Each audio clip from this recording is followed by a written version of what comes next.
Oh, there we go. Live again? Or not live? Let's see.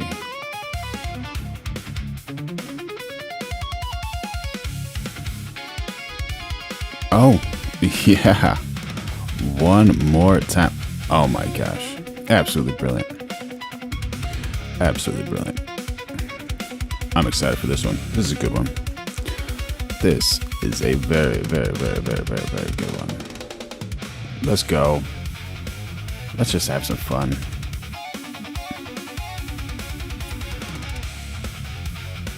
Oh, so many things happening. How is everybody doing? Are you following your dreams? Get ready for a good one, because this is going to be a great one. So, welcome in, legends. Planners, the elite planners. How are y'all doing? You made it to the smartest. Let me get a little less of that audio. There we go. Thank you. Fastest little corner of the internet. Tonight we've got quakes, polls, oil, chaos, and enough madness to make the algorithm need therapy. Hit like, subscribe, become a member, and if you want your take on screen, drop a super chat. Let's cook.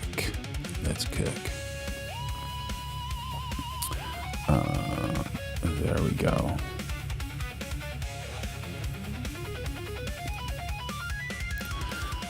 And so what's happening with Mr. POTUS? Talk to me. Let's see what's going on.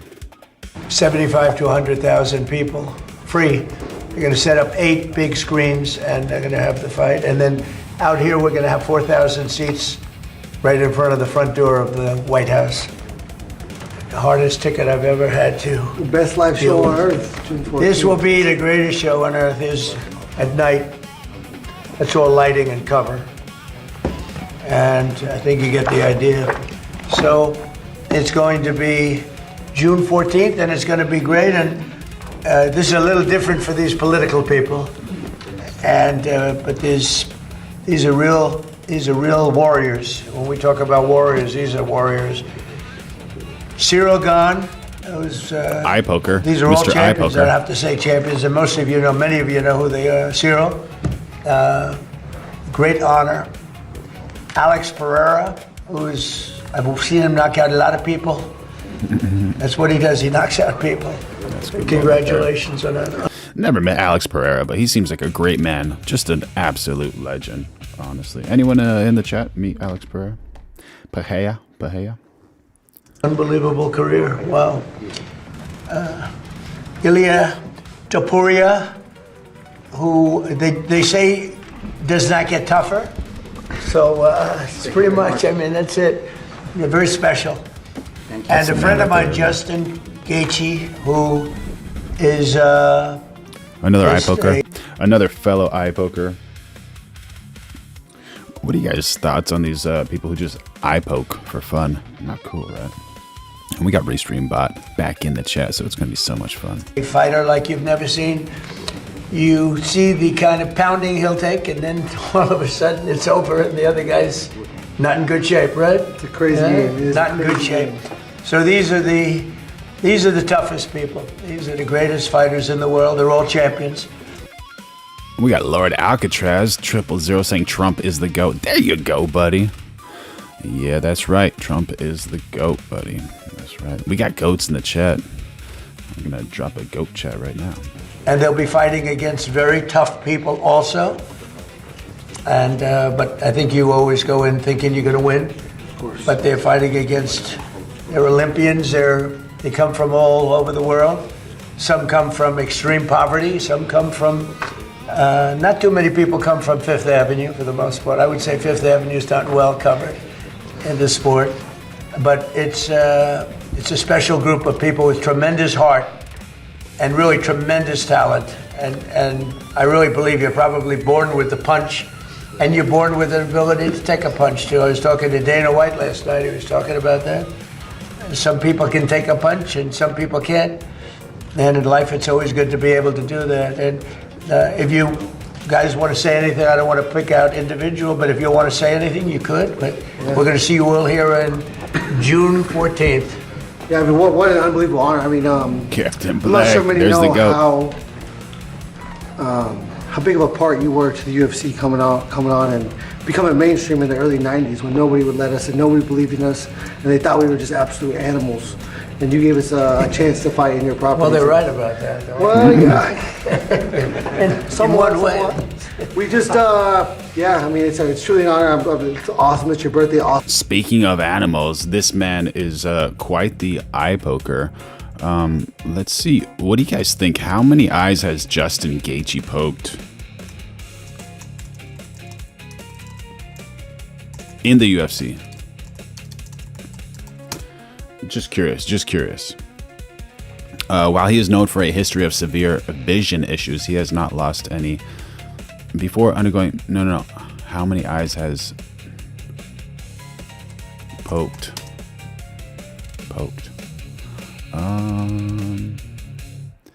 At least 6 different opponents during his UFC career. Paddy Pimblett, which we saw, that was just outrageous, dude. How could he do that to somebody like Paddy Pimblett? Come on, man. Come on. We got Rafael Fiziev multiple times, and Pimblett multiple times. Edson Barboza, Tony Ferguson, Dustin Poirier, James Vick. Just an eye poker, bro. Just an eye poker extraordinaire. Awesome. It's Flag Day. Wonderful to represent this country. These guys aren't from this country, but I'm sure it's an honor for them as well. But I think we'd be 10 years behind if it wasn't for you. And so thank you for that. Well, Justin, it's great being with you. You know, what he's saying is right. They couldn't get, Dana says it better than anybody can say it. They couldn't get any arenas because it was so violent that they couldn't get arenas. I was able to give them, I guess, the first 4 or 5 fights. Yep. And I went, Good and I man, said, man. This sport is unbelievable. They had some of the greatest fighting I've ever seen, and it's continued on. Now it's really at a new level because the talent is much greater than it was even. By the way, y'all, make sure you like, subscribe, turn on those notifications. We're going live every single day of 2026, and become a member. Just tap that join button. Throw in a super chat. It helps the channel just survive, you know. And we're running this without ads over here because we want it quick and fresh and clean for y'all. And then the replays are going to have ads in them. But just want to tell you, I appreciate your support. I love you. The Lord loves you. And let's hear what they have to say about POTUS. And once you do become a member or throw in a super chat, we bring out Veronica. And everybody loves Veronica. Let's go, POTUS. Talk to us. And then much tougher, these are the best in the world right here. So I think you could hope a lot of the press is going to be there. And I think this is going to be an event you're really going to like. Anybody want to say? We have all of the great representatives there. They're making a lot of money. They're making a lot of money. Look at that guy over there. Don't fight that one right there. But do you have anything to say? How about? We got Steven Benson in the chat saying, what a P3D. What a POS with a PI. And then a G at the very end. What do you think, Chad? Do you agree with this guy? You. Me? Manager? Like Justin said, without President Trump, probably the UFC will be 20 years behind. He gave us the jump start from the beginning. And I think this is going to be the greatest sport event ever created on planet Earth. It's going to be the most watched sport event on planet Earth. What an honor to fight on the ground, red and white and blue. What's going on with the camera guy? We don't even see who's talking right now. I know Justin is only American, but it's an honor for a guy from France, Spain, Brazil. Oh, good idea, Captain Black. We'll do right now, brother. That America's the dream. All those guys live in the American dream, and all of us live in an American dream. It's an honor to be in Oval Office, and it's an honor to have a president actually welcome the people. Welcome the people. Most of the presidents are just too good to do other things with other people. But this is the greatest president of all the time in any country, in any world, in any time. And thank you, President Trump. I tell you, I like him. That was I made a good move by asking him to say that. That was very good. Thank you. I really do. I appreciate it. Well, you're one of the greats and one of the great managers too, and a very good friend of a very special fighter that we know, right? Yes, sir. Khabib, Yes, Khabib. who fought 29 fights. I think he won 29 fights, right? He had a tough fight with this guy right here. I was his 29th. That was some fight. So they're going to be going outside. Would you guys, anybody like to say something? I mean, if you want. We want to thank you for giving us this opportunity to build the biggest event in sports history. I also want to thank God to give us this beautiful day and to What a gentleman Ilya Topuria is. There we go, buddy. give us the opportunity to experience how it feels to be in our Oval Office. So it's going to be amazing, and we want to thank you for Thank this you very opportunity. much. Thank you. We got Lord Alcatraz saying UFC is one of the only sports that is still based. Can you tell me what you mean by based? I don't understand that word, buddy. At me. Very much. Fantastic. And I never thought you will be so kind. Well, I haven't. Yeah. We got Hello Kitty SGTC saying MAGA, MAGA, MAGA. Absolutely brilliant. We got some cool emojis for you. We got Trump, and then we have MAGA, If you support Trump, let's see, is it popping up there or not? Nope, not popping up there. Here, I'll show you how to do that in a sec. Actually, yeah. A false image. And then also we got some for the people who love septum piercings. We have septum. Let me see. How can I do this? Here we go. Oh, here it is, right here. Popping it up right now. Oh, we got Trump, we got goats, we got septum, we got MAGA hat, we got the microphone that's on fire after a roast. And why you wanted to give the toughest test to you, to friend of To which? you, the friend of you. You said he's friend of you. Oh, yeah? You wanted to give him the You know, hardest that's what test. I want. I do want to give. I want to give the hardest test. Is right. We're going to give the hardest test, and actually, each one of you are fighting your hardest test. I think, right? Yeah. How do you think you know your opponent very well? Very tough. I know him, How do you very think? tough opponent. Do you feel good? Very good. What are your chances of winning? Me? Yeah. I have complete So this is faith. Ilya 100%, Topuria, right? and this is Justin Gaethje right here. They're talking about each other, right in front of each other. That's why you're here. Yeah, and they believe that too. Would you like to And say I hope something? he has the same. Of winning. Me? Yeah. I have complete faith. 100%, right? That's why you're here. Yeah, and they believe that too. Would you like to And say I hope something? he has the too? same faith. He believes it 100%. We got Donald Piatko 216 saying, "Hey, F you, Trump. You W are criminals." There you go. There you go. That's right. That's going to make an amazing fight. It's going to be great, yeah. That's right.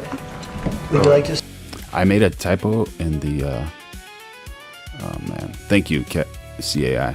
Queria agradecer a oportunidade de estar lutando na Casa Branca, como o senhor falou. Um evento único onde todos queriam estar lutando e a gente está fazendo parte desse feito tão especial. I would like to thank the opportunity to be fighting on the White House. We know it's a special event that everybody would like to be present to make it feel special. Thank you. Thank you very much. One of the greatest punches in the history of the business. I just shook his hand. He has a large hand. That's a powerful hand. I'll tell you.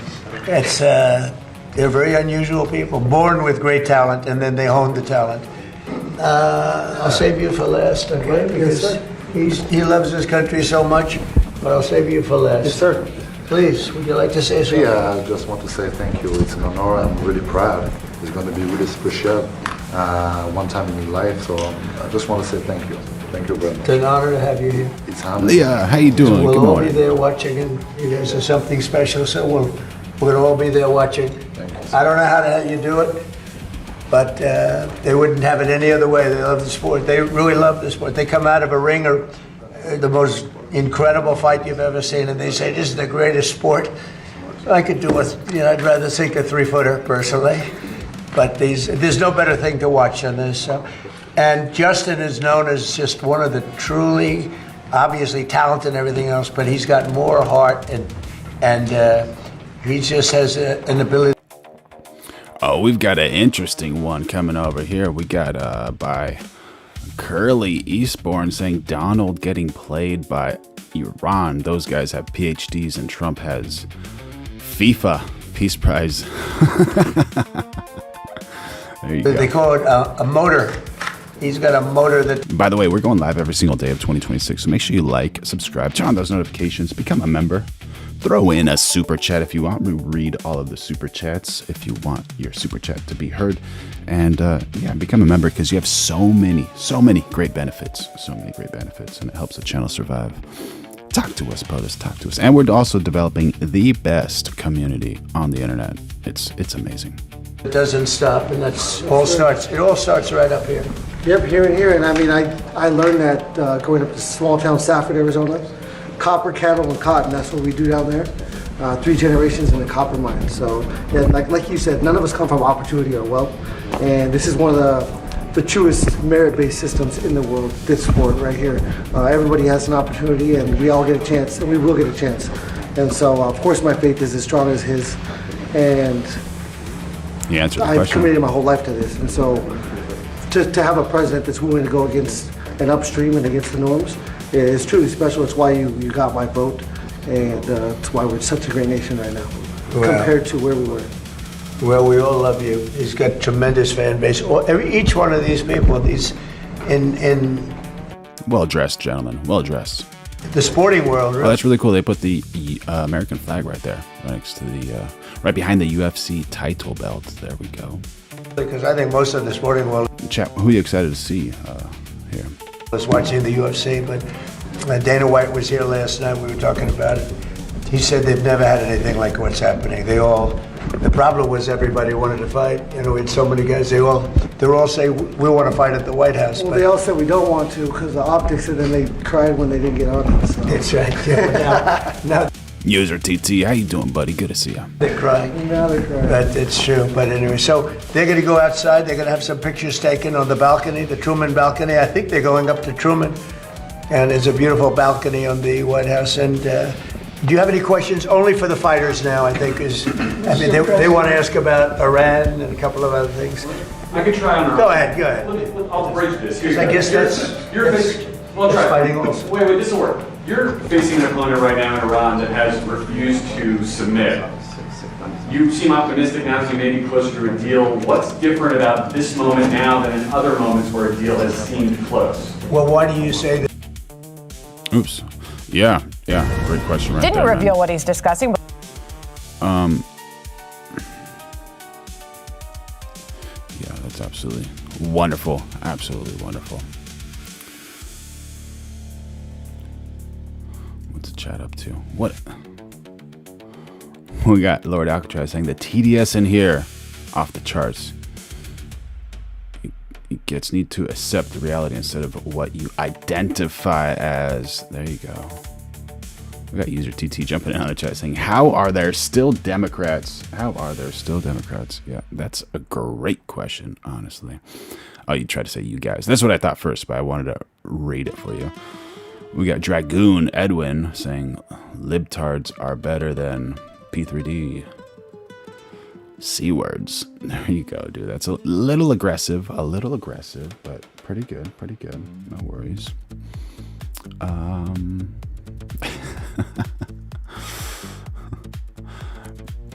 And also, that's the wonderful thing about freedom of speech, right? Just absolutely incredible.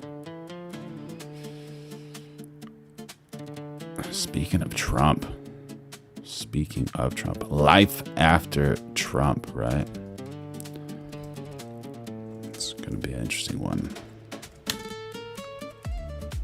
And every day we get more and more evidence that Trump's agenda is losing Republican support outside of the MAGA base. Trump angered members of his own party by mishandling the release of the Epstein files, an issue Trump blundered so badly that a majority of Republicans now say they think this government is hiding something. Look at those numbers.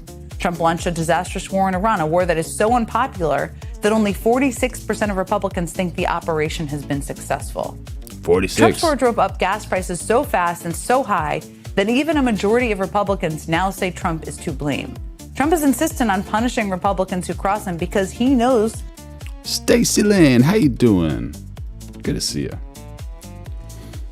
That if he doesn't, they will have every incentive to turn on him in order to save themselves. Let's not forget that the entire reason today's contested primary is even happening is because Trump is scared of losing the midterms. So scared that he demanded Republicans rig their Captain Blackbird. Yeah, I think it just did turn off for some reason, but you know, we'll see more of it. To engineer their victory. Here was former Transportation Secretary and Indiana native Pete Buttigieg on that very point at a rally in Indiana. We got Barry Reed, 3092, dropping some knowledge in the chat saying, I thought presidents don't control the gas prices.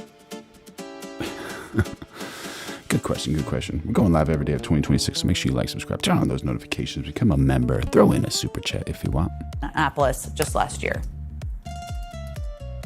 We are here because Indiana Republicans are being pressured by Washington Republicans to do something that they know in their hearts is wrong. I just got to do that once in a while.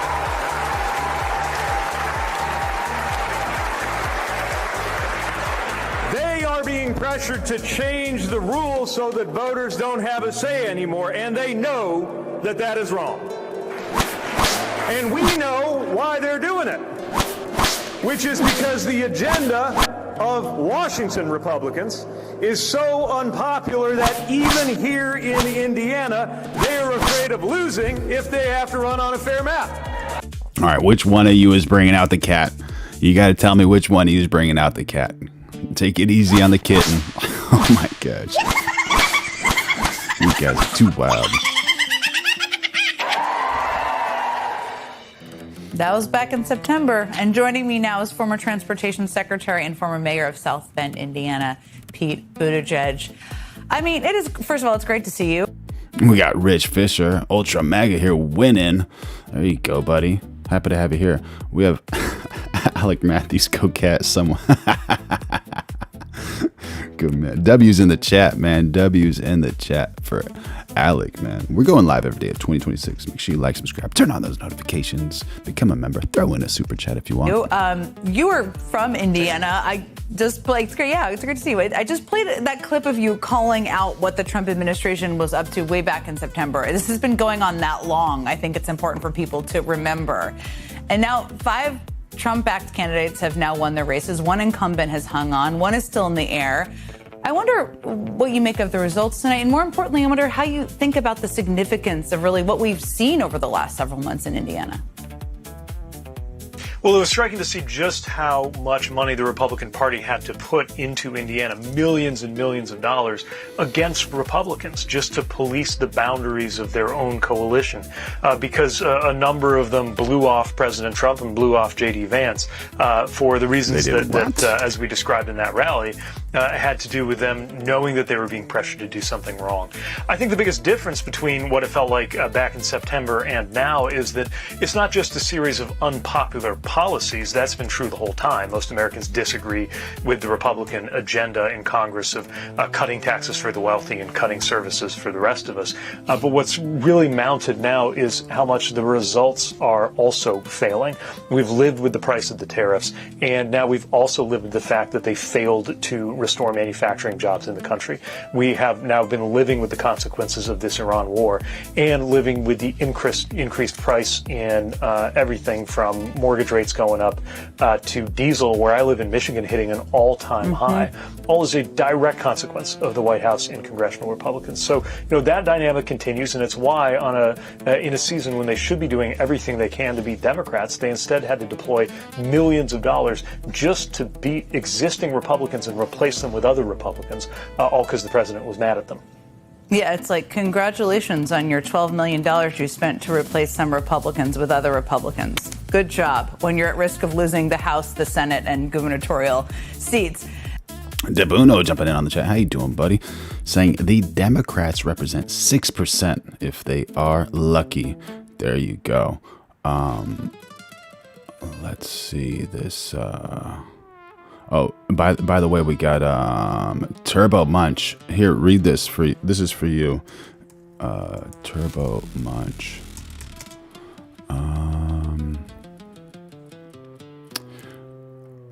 Let's see if I can. Let's see if this will work. But this should explain it to you. Nope, didn't. Read that one. Restream bot isn't a person. There you go. It just relays chat from YouTube, TikTok, Kick, Rumble, Twitch. So if you see that @ sign at the very end of that Restream bot, that's actually a person, because we're streaming on multiple platforms right now, buddy. We're developing the best community in the world. Make sure you like, subscribe, turn on those notifications, become a member, throw in a super chat, and if Turbo Munch, Turbo Man Munch doesn't care and didn't ask, just making a statement. Oh, well, bless you, buddy. Thank you for being here. So happy to have you here. Wonderful. That's what you get for trying to help somebody, right? When you try to help someone understand, well, bam. Let me ask you something. We have talked before about sort of what politics could be, what we all hope it will be again. I mean, these Republicans in Indiana, you probably don't agree with them on much. I don't agree with them on much in terms of their policies, but they knew it was coming if they stood up. Yeah, user TT. He does seem nice. We got to invite him to the barbecue. He's got to cruise out to the barbecue. Yeah. Trump, they stood up to him anyways. They decided, or she, or they, whatever it is. Some of them at least, that there are worse things than losing an election. I just wonder how different you think our country and our politics could be if more Republicans had that in them. And do you think, you've been traveling out there in the country, that there are more of them out there? I do. I mean, I see it everywhere I go. We have been going to a lot of more conservative areas. We did a town hall in Oklahoma. It was great. We had about 2,000 people come out. I was in Marjorie Taylor Greene's old district where we had hundreds of people come out, and the Democratic candidate overperformed by about 25 points.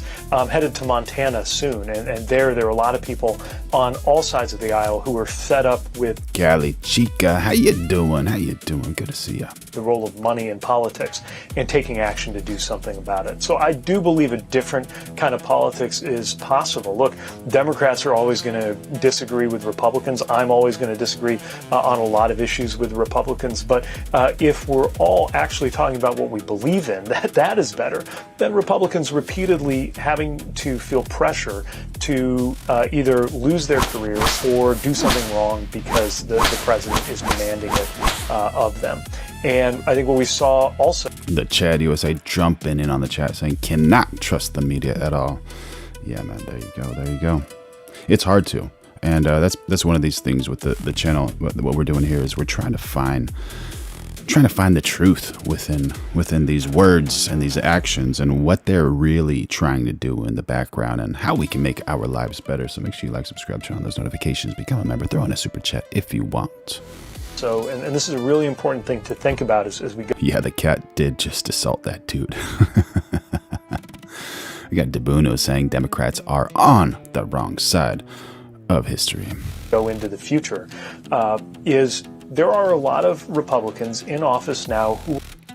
And we got Max Studios saying, shut up, Pete. So there you go. We shut him up, bro, just for you. We're realizing that their political career, even if they do lose an election along the way, is going to last longer than Donald Trump's domination of the Republican Party. They are planning for life after Trump. Democrats need to learn to do the same thing, not only to vigorously oppose what he's doing wrong, as we must, but to make clear our constructive governing agenda for what we will begin to do on that day when he leaves the political scene. And if people feel what we are seeking to do, to lower their healthcare costs, to lower the cost of groceries, to make sure that you can actually afford to raise a family and buy a home in this country, I think that's how we can build a durable majority in a country where people already largely agree with us on issues from taxes to choice, but where they need to see that we're also prepared to deliver.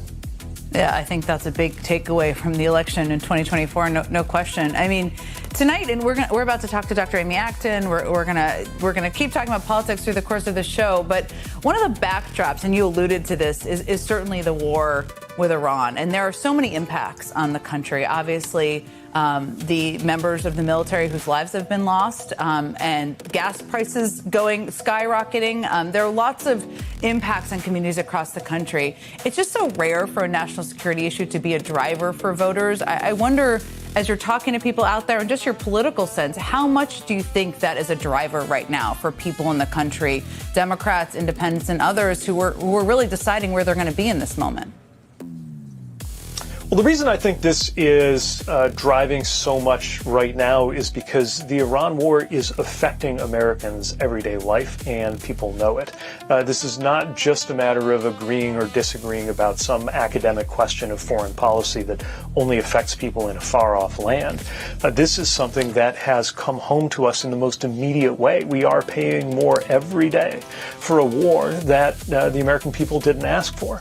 You add to that the fact that it's so insulting to Donald Trump's own voters who believed him when he said he would keep us out of wars, and to veterans who have put their lives on the line for this country. And I think that's also a reason why you're seeing a lot of extraordinary results for people who have served. Shedrick Green is performing very well. The numbers are coming in as we speak in Michigan. I had the privilege of campaigning with him, going door to door in Michigan, in the community of Midland.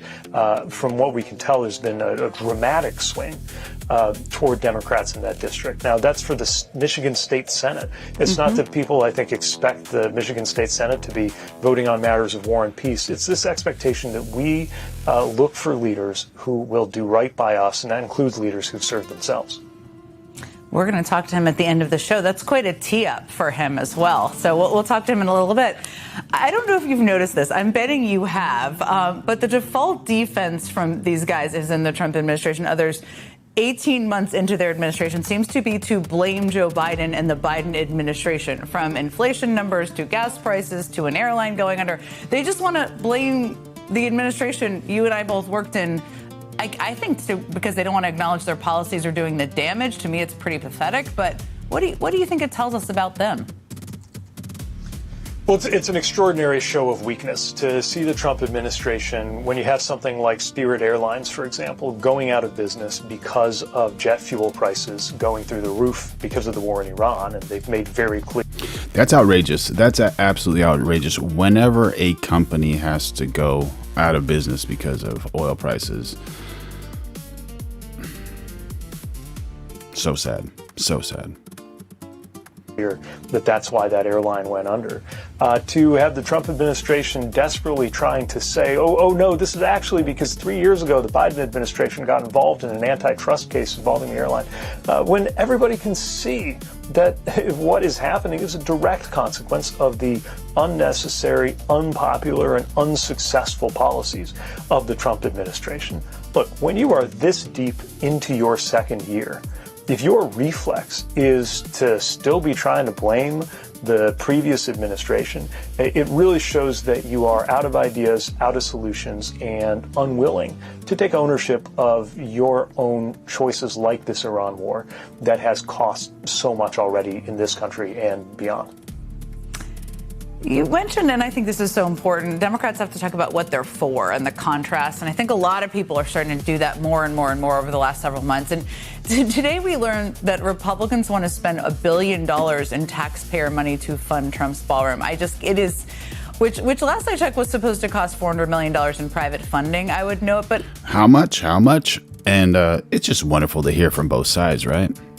Republicans want to spend $1 billion in taxpayer money to fund Trump's ballroom. Only $1 billion. What about all that money that's going, across the pond? It is, which last I checked was supposed to cost $400 million in private funding, I would note. But my point is, every day we get these new headlines about new vanity projects, new ways the president and his family are enriching themselves. How much do you think that should be? Because you got to decide what you talk about right out there. How much do you think that should be a part of the conversation right now? I think our job is to connect the dots. None of these things happens in isolation. And the reason why it is so infuriating to see this administration make the choices that it's making is that it relates to what's happening every day, right? Every penny of your taxpayer money that the president tries to spend, not on security, to be clear, but on a fancy ballroom to host parties for VIPs in, is related to the dollars they are taking away from your health care. And every minute that they spend on things like the latest news today, renaming the airport in Palm Beach after Donald Trump, is attention and energy that is coming away from things like dealing with very real problems in the aviation sector today in America. So none of these things happens in isolation, but I think our job is to make very clear how everyday life could be better in this country, that it doesn't have to be this way. But that means addressing the corruption, addressing this mismanagement, the self-dealing, and the plain old bad policy coming from this administration, and replacing it with an agenda that will put food on the table, that will make healthcare more affordable, that will mean that you can get things like paid leave when you need it to take care of your family, and a fairer tax code that will see to it that a teacher or a nurse or a firefighter in America is not paying, as it is today, a higher tax rate than billionaires. These are things the American people already agree with us on. We just got to make sure we keep the focus squarely on the connections among all these issues. And see. We got Owa Rife saying, instead of rich versus poor, you argue with your uncle you used to play catch with. Yeah, buddy. There you go. There you go.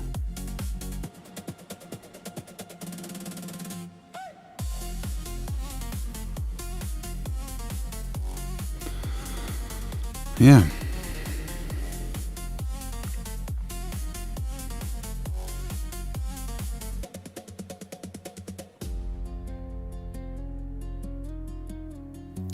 TLC says, can watch inflation go from 8% to 2% from the Inflation Reduction Act, and MAGA can still find a way to blame anyone else. There we go. There we go. Y'all were crying because Primal Screams wasn't here, and Primal Screams has joined the chat, y'all. Primal Screams has joined the chat, so you know what that means. It's going to be a good one. And Primal Scream says, our king deserves a ballroom. What do you think, chat? Do you agree with that? There just might be like a hint of sarcasm in that one. I don't know for sure, but just might be. Oh, Primal Screams. Our extremely friendly Primal Screams. Someone was asking for Hegseth, so I got something for you. I got Mr. Hegseth right here for you. Let's see what's going on, Mr. Hegseth. Talk to us, buddy. Which is where we'll start with.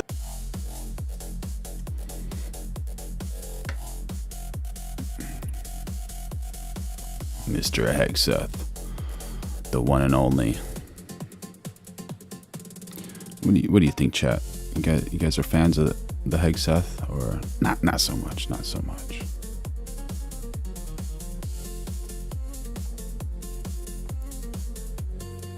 Hegseth has seen better days. Proud supporter of Mr. Hegseth. Talk to us, Mr. Hegseth. With a message to Iran's military leadership, to the KH leadership and IRGC leadership, we're watching you. Our capabilities are not the same, our military and yours. Remember, this is not a fair fight. And we know what military assets you are moving and where you are moving them to. While you are digging out, which is exactly what you're doing, digging out of bombed out and devastated facilities, we are only getting stronger. You are digging out your remaining launchers and missiles with no ability to replace them. You have no defense industry. No ability to replenish your offense. We got Case Skull 0072 saying MAGA isn't blaming anyone else. They are comparing it. There you go, buddy. There you go. Or defensive capabilities. You only have what you have. You know that, and we know that. You can move things around, but you can't actually rebuild. You can dig out for now, but you can't reconstitute. But we can. Yeah, that's right. That's absolutely right. to end the war with Iran's regime appears.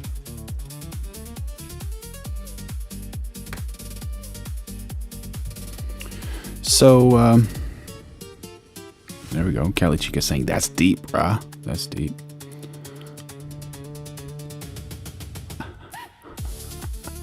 Captain Black, you are like Tucker Carlson. Traitor starts foaming from the mouth right there. All right, so we got some cautious optimism. Trump believes a deal with Iran could be reached in a week, but hurdles remain. Hurdles do remain. Let's see what's happening over here. To be coming together. News of a potential one-page agreement. Tech support 891 says, can't believe anything he says. Anything. Who is the he? Who are you talking about, buddy? Good to see you again. Comedy villain. Imaginary. Yeah, all imaginary. President Trump is now touting great progress in the push for peace. And the punch of positivity is already... Primal screams. There you go. Dropping some knowledge in the chat. Oh, you're talking about Pete Hegseth? Cool. Thanks, buddy. Primal says, I could not give two C-raps about Iser Ale. I don't live there. Double B is a war criminal. Let others fight their wars. Who can argue with Primal Screams there? Who can argue with her? Having a fast effect. Oil prices have fallen below $100 a barrel. Markets are soaring right now. My team may pop that up as I'm talking about it.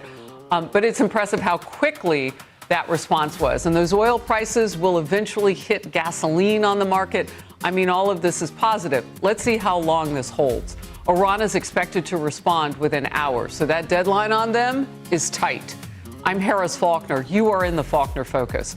President Trump posted this on his Truth Social earlier this morning. Assuming Iran agrees to give what has been agreed to, which is, perhaps, a big assumption, the already legendary Epic Fury will be at an end, and the highly effective blockade will allow the Hormuz Strait to be open to all, including Iran. If they don't agree, the bombing starts. And this, the blockade will remain in full force and effect. Project Freedom, the movement of ships through the Strait of Hormuz, will be paused for a short period of time. That's pretty gnarly statement. Trump says bombing starts if Iran will not agree to the deal. Man, oh man. Man, oh man. Polarizing figure, right?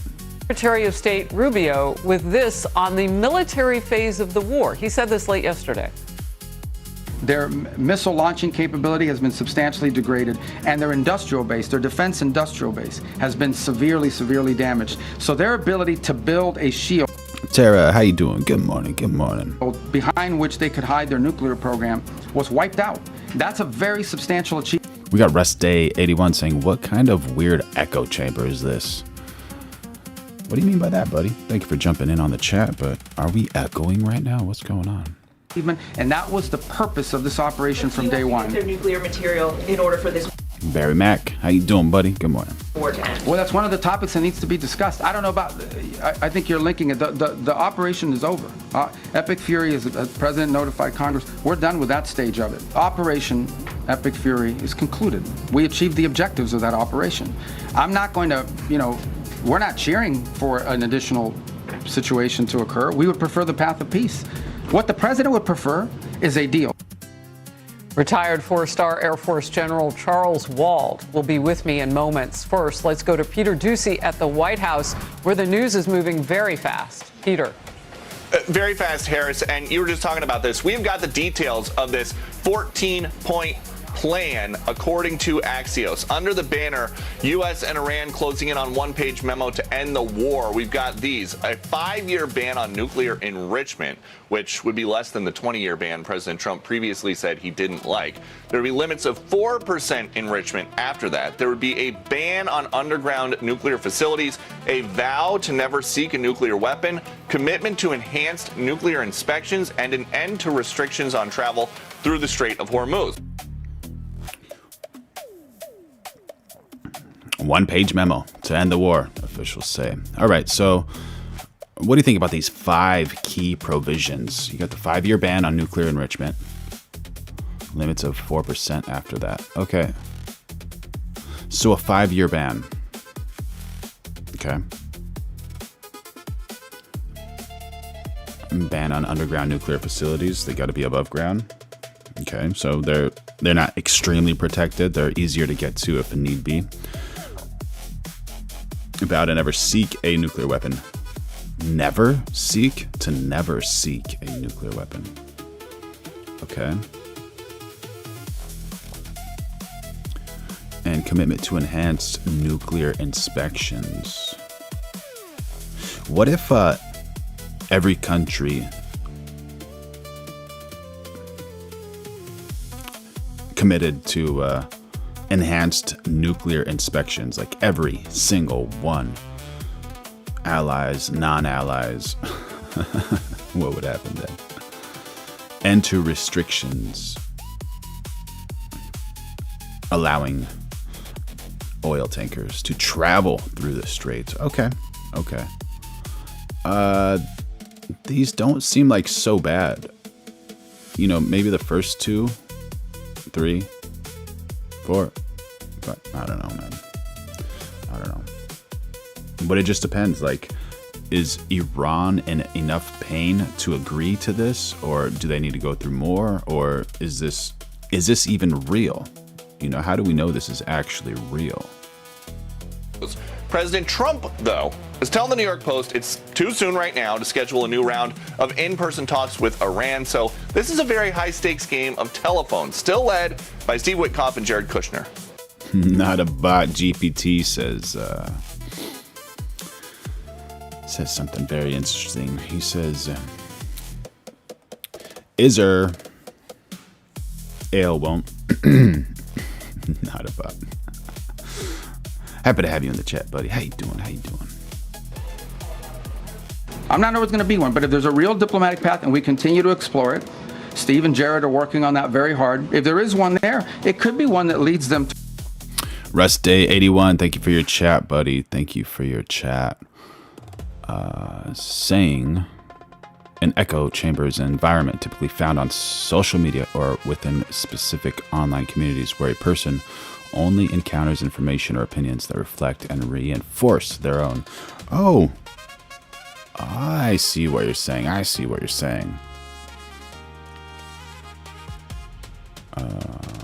am I not seeing it here? But so, after that statement, like, what do you think this channel is about? We're trying to be centrist, you know. I have my personal opinions, but I still try to be centrist. And if you don't mind me asking, what are you? Do you identify as someone in the middle, the left, the right? A he, a she, a they? And welcome to the chat, buddy. Happy to have you here.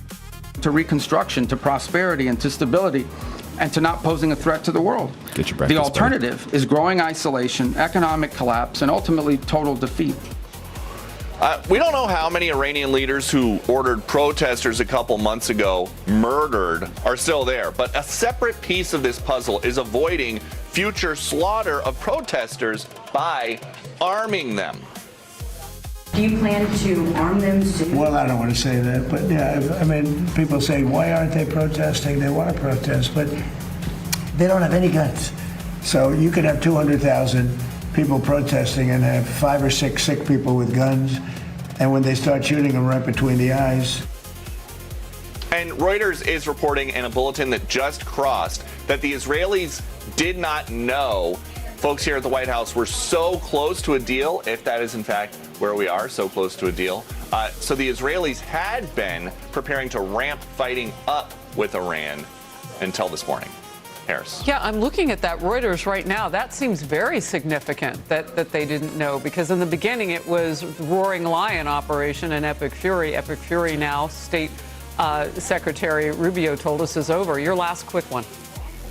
Yes, remember, Netanyahu and Trump were here at the beginning. Everything was happening together. So it seems like at the end, they are not necessarily coordinating as closely. Peter Ducey, getting us started. I appreciate you. Thank you. In focus now, retired 4-star Air Force General Charles Wald, former Deputy Commander of U.S. European Command. Sir, great to have you. I want to start with that bit of news, with Israel and the United States maybe not being yoked as they were at the beginning of the war. Your reaction? I'd be pretty surprised if the Israelis and the United States aren't in pretty much lockstep. I mean, you hear things in public, but there's a lot of discussion going on. Our main issue in the Middle East, frankly, besides the fact that Iran is so provocative, is Not a bot. GPT says, I am center and identify as a bot. Love your creativity, bro. Awesome. We got Garmick saying, pure class, brother. Pure class. And tech support jumping in on the chat, saying Trump cares about protesters. Absolutely, Trump cares. Trump loves you. I love you. Everybody loves you. Make sure you like, subscribe, turn on those notifications. We are going live every single day of 2026. is the security of Israel and our GCC friends, and I think we need to stick with that. We won't. I don't think we'll waver from that. That'll be the end state. Look, it feels like, and we'll set just aside what happened today for a second. When Secretary of State Marco Rubio said that Operation Epic Fury yesterday was over, we could get a sense, and that's why you saw reporters really leaning in with questions on that perhaps... DeBuno making a very good point over here, saying absolutely he deserves the ballroom, especially when it's being paid by private donations and not tax dollars. What do you think, Chad? What do you think? Good idea? Good idea? Something was on the horizon, and now word of a one-page deal. I want to get your direct thoughts on the strategy that has gotten us here in the last 24 hours. Well, I think from my perspective, there's two things. One is the security of our friends, Israel, I mentioned, and the GCC countries in the Middle East. That's paramount. And then... Oh, we got a cool one. We got a very cool one. Russ Day 81 says, I would say I'm a media skeptic. A person who questions the credibility, bias, and motives of mainstream information sources. Smart. I think that's one of the best ways to approach media and life, actually. You know, try to be balanced and try to see where there's fallacies and logical inaccuracies. Very smart, very smart. Thanks for the chat, buddy. Number two is for the Iranians not to have a nuclear capability. They're associated, but they're somewhat separate. And I think... Can't argue with Captain Blackbird here. He says, follow the money. That's right, buddy. Both of those are objectives of the United States. I mean, we will never let... I thought Secretary Rubio did a super job yesterday, as a matter of fact. And I think he explained it very well. And names, you know, Epic Fury, you Project Freedom, you name it, those are interesting names. But the end state for us is a secure Middle East that isn't threatened by Iran. Do you think we can move the ball on Iran with the nuclear capability that they have? Not a lot of it above 60% enriched uranium, but they're moving toward that weapons grade as we've known all along. Well, I kind of look at it as two kind of the associated phases. One is the diplomatic side, which we've heard a lot about, and number two is the reality. And I think for the United States, anything that Iran does to have a nuclear capability in the future has to be addressed and will continue to be addressed every day, regardless of what you call the agreement. So, okay. Number one, I think the IRGC is back on its heels. I think that it's going to take some time, but I think the number one issue there was that they fail, and number two is that we secure Israel and the GCC countries as our allies. All right, I want to get to this. Secretary of State Marco Rubio also talked about gas prices. That's where Americans' heads are. If you talk with any of these voters in primary season, let's watch. We don't benefit from the straits as much as other countries. I don't know if you've seen what the gas prices are like in other parts of the world that are really suffering big time. Barry, what are you talking about? What did I promise? What did I promise? We're very fortunate that the United States, I believe right now, is like the world's largest net exporter of oil and natural gas as a result, not because of this war, but because we have this capacity. So we've been insulated to some degree. Everybody needs to think about it this way. If Iran had a nuclear weapon and they decided to close the straits and make our gas prices like $9 a gallon or $8 a gallon, we wouldn't be able to do anything about it because they have a nuclear weapon. And a nuclear-armed Iran can do whatever the hell they want. How is today different? I don't think today is any different. I think there's a lot of rhetoric on TV and in the diplomatic discussions. I think the end state for us again is that Iran doesn't have a capability to threaten anybody in the world with a nuclear weapon, and number two, that we secure Israel along with them and our GCC counterparts. And there's a lot of rhetoric you hear on the news and such. I thought that, like I said, I thought the Secretary did a great job. But the end state, as far as I'm concerned, is a Middle East where Iran can't threaten its neighbors and doesn't have a nuclear weapon, period. You know, last quick question. Do you think we will own Iran then? I mean, you're talking about potentially helping people on the ground. What does that look like?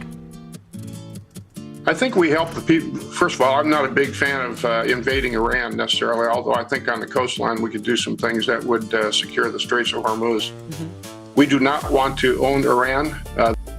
I don't know if anyone is a fan of what the United States decided to do with Iran. Is anyone? Should we run that poll? What do you guys think? The people of Iran need to own Iran. We need to have set the stage where the people of Iran can have a government that doesn't threaten the rest of the Middle East, and that's our objective. We don't want to own Iran. General Wald, always great to see you. Thank you very much. Thanks, Harris. Now to the war in Iran. President Trump putting a pin in Project Freedom for now. The U.S. has sent over a new one-page memo to Tehran outlining a framework to end the war and restart nuclear talks. Let's bring in Brent Sadler, retired U.S. Navy captain and former Pentagon official. So, according to Axios, this is the outlines of a memorandum of understanding. Declare an end to the war, start a 30-day negotiating period. It would be a moratorium on enrichment. Upon expiration of that moratorium, the U.S. wants 20 years. Iran's asking for 5. They might settle somewhere in the middle. Enrichment will be limited to a max of 3.67%. No underground nuclear facilities. Iran to never pursue nuclear weapons. Iran to remove the nuclear dust, as the president calls it, to an outside country, possibly the United States. Enhanced inspections of its nuclear facilities, including SNAP IAEA inspections. Free passage through the Strait of Hormuz, and the U.S. to gradually lift sanctions. It all sounds good, but do they know who to talk to about this? Well, that's one part of this. The other part is, will the Iranians basically change their colors and actually start to be a party you can trust on this? Now, the timelines are pretty 47 years of history would suggest no. So trust but verify, and that verification part is going to be the failure or the success of these new proposals if they're accepted. The timing of this is also very interesting because you've got the Iranian foreign minister who's in Beijing right now when the pause was put on Project Freedom on the opening up shipping routes at the same time. And you've got the president heading to Beijing next week as well to meet with what's Xi going to happen there? Jinping. So a lot going on when it comes to China. Esmail Hamane is the spokesman for the Ministry of Foreign Affairs in Iran. He said this: the U.S. proposal is still being considered by Iran, and after summarizing its points of view, Iran will convey its views to the Pakistani side, which is acting as a mediator. I mean, it seems like a positive statement, but 47 years of history would indicate it means nothing. No, one of the things clearly the Iranians have wanted to do since the beginning of this conflict is to run the clock.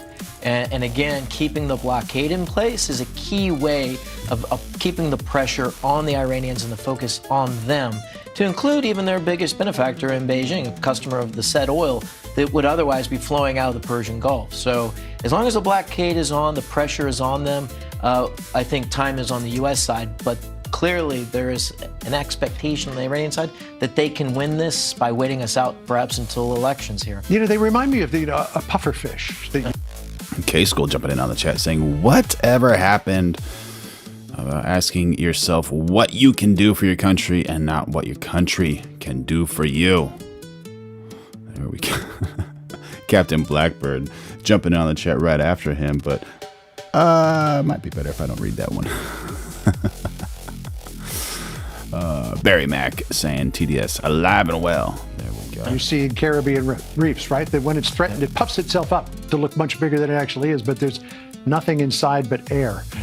President Trump said that there's going to be consequences for Iran if it doesn't accept this deal. Here's what he put on Truth Social. If they don't agree, the bombing starts, and it will be sadly at a much higher level and intensity than it was before. There's an old saying in politics that when your opponent's down, keep your foot on his neck. Is that what we need to do with Iran here? I think so. And clearly, there's going to be a need to demonstrate American power. We did that briefly with the Project Freedom, clearly opening. And even though the Iranians tried to attack the shipping and U.S. Navy, they were ineffective and they missed their shots completely. So we might need another reminder. I think if this current exchange, diplomatic notes, fails, the folks in Tehran should be put on notice very quickly that the pain may be coming. The people who were driving those fast boats that were trying to attack American ships certainly learn what happens very quickly when you attack a U.S. Navy vessel. Absolutely. All right. Good to see you, Brett. Thanks so Likewise. much. Appreciate it. Sandra? Revolution, and she is a scholar of Middle East studies and follows these situations very closely day to day. Nazi, great to have you with us. Thanks for having me back. So you hear the president. He says that they want to make a deal. He says we have won in terms of the military goals of this war. What's your reaction? So there is no doubt that projection of power beyond Iran's borders have been greatly diminished, and Iran is no longer the threat it used to be prior to February 28th.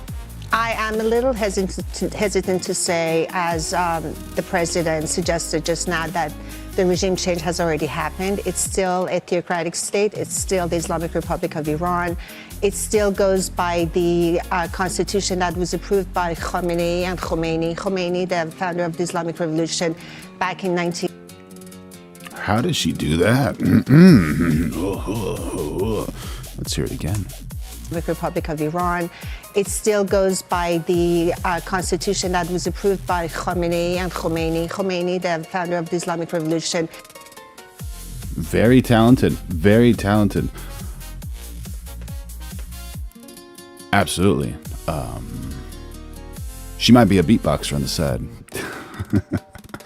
Making those absolutely wonderful sound effects. Back in 1980, repressive apparatus is still very much in power. Humbly, right? Jumping in on the chat saying it's the Yiddish in her. There you go, buddy. There you go. Make sure y'all like, subscribe, turn on those notifications. We're going live every single day of 2026, and become a member if you want. Get a lot of perks, and throw in a super chat if you want. And yeah, enjoy this amazing community we're developing here. The best on the internet. Hidi and Zulqadr, the two maximalists, hardliners, they're calling all the shots with the IRGC. Kirby Nod saying, if America attacks Iran, what will the other countries do? Will they allow it or step in? What side will they step onto? Genuine question. Great question, buddy. Great question. So this is a regime that's still very much able to probably project power, but more importantly, crack down on its own people, and which is the biggest fear Iranians have, that once the bombs stop falling, it's open season on them. You know, I thought it was very interesting that a couple of days ago we heard from one of the leading speakers on the government side. He said, well, there's a new maritime regime in the Strait of Hormuz. Right. Yeah. Like, we control everything. But I think a lot of people look at that and they think it's delusional. Because, you know, obviously we can overwhelm them if we decide to militarily in the Strait and open it by force. Exactly right. Well, delusion is part of the regime's diplomacy. And it's unbelievable how the more they are in a weaker position, the more the bluster becomes louder from the regime's side. And it doesn't surprise me at all that they are falling back on their old tricks of trying to change turn the table around and use brinkmanship to move their agenda forward. What has surprised me, though, is that the regime has signaled a softening of its stance, which hasn't happened. In what way? At all. I mean, since the JCPOA, it has used, again, its platform as the leader, as the vanguard of the Islamic nations, to push an agenda forward, which is... We got Donald J. Trump in the chat throwing up a red card. 2028 red card. Just walking in on the chat. Red card. Oh, man, that's funny. Cool name, too, man. death to Israel, death to America. And again, as I said before, now it's the secular and non-secular Arab Gulf states in the region. So it has all kinds of enemies, and it's in a very weakened position. I'm just hoping that the president will not take the pressure that much off. I keep thinking of President Reagan and his dealing with the Soviet Empire in 1980. And what he kept talking about was trust but verify. Right. And I look at the President Trump, as Lindsey Graham says, the senator, as Reagan 2.0. They're very similar in that manner with the way they were dealing with the adversary. But how are we going to verify the clauses that are going to be agreed upon by the regime? It's tough to do that. It has been tough to do that. They have kicked the inspectors out. They have violated the protocols of the IAEA. And now that they're almost getting choked off by the blockade, and the blockade has been very effective, I've just heard that the regime has trouble paying its workers, the government workers, and it reminds me of the British blockade in 1952 of Iran, where the economy tanked, and the government had to pay its workers in bricks to just stay afloat. I think just having stayed the course so far, and I wish we could continue blockading the regime. I think it was a very effective tool, and if there's any diplomacy being conducted, as it is going to be now in Islamabad, I would be very cautious in lifting the pressure off the regime. Nazi, thank you very much. You know, we've seen some of the outlines of what is on this list, but as President Trump just said, you know, no one really knows what is in this negotiation unless they're sitting at the table here. But your point, obviously, is so important in terms of verification, because we remember this from the JCPOA. There was no anywhere, anytime inspection. There was no right for the IAE to walk in completely unannounced and look at what was going on. And without that, there's absolutely no guarantee that they won't return quite quickly to their There's Ukraine. never any guarantee as long as this regime is in power. Captain Blackbird jumping in on the chat saying, Bro said people choosing between one or another is not legitimate. Does there need to be more options, or what makes it illegitimate? Just curious. Thank you for the chat. We're going live every day of 2026. So make sure you like, subscribe, turn on those notifications, and welcome to the best chat on the internet. Become a member if you want. Throw in a super chat if you want. Talk to me, talk to me. Power. They rise from the ashes like phoenix. Yeah. We need to be more careful. General Keane said yesterday, what we don't know is that how much U.S. intelligence and Israeli intelligence is working within the country. I think everyone is thinking so much about the people of Iran and the difficult position they're in right now as they look at this potential deal. They don't want to be forgotten. They don't want to be left behind. But we do hope that the intelligence services Thanks, are Barry. Take care, buddy. doing things that we're not aware of yet, and we will see. Nazi, thank you very much. Thank you for having me. Always good to have you with us. The United States hoping for a vote in the coming days on a proposed UN Security Council resolution that would say that Iran must stop attacks in the Strait of Hormuz and help remove the mines that it placed illegally in the strait, or they will face more sanctions. A similar resolution was vetoed by Russia and China last month. Secretary of State Marco Rubio says this shouldn't be difficult to pass. I think it's a real test for the UN, right? As something that functions that can solve global problems. What is the purpose of the UN? The UN was supposed to be a place where you could peacefully resolve global conflict.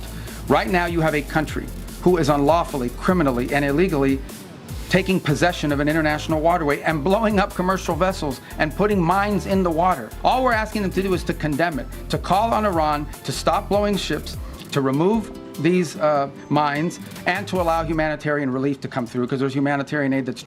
Humanitarian relief to come through. Humanitarian aid. Should humanitarian aid go everywhere? Absolutely everywhere. Reason I stopped this video here is because there's a video in regards to humanitarian aid where it's a pretty interesting one. Definitely interesting. And let me play this until I find it. Trap. That's it. This is a very modest request. Okay, let's bring in Ambassador Matt Whitaker, permanent representative to NATO and former acting Attorney General. Matt, always good to see you. Thank you for joining us. You know, I mean, he put it very succinctly. This is an international waterway. You just simply are not allowed to put mines in it that could blow up ships that go through there. Why would this not be a no-brainer for the United Nations? And then after that, why would China and Russia not be on board?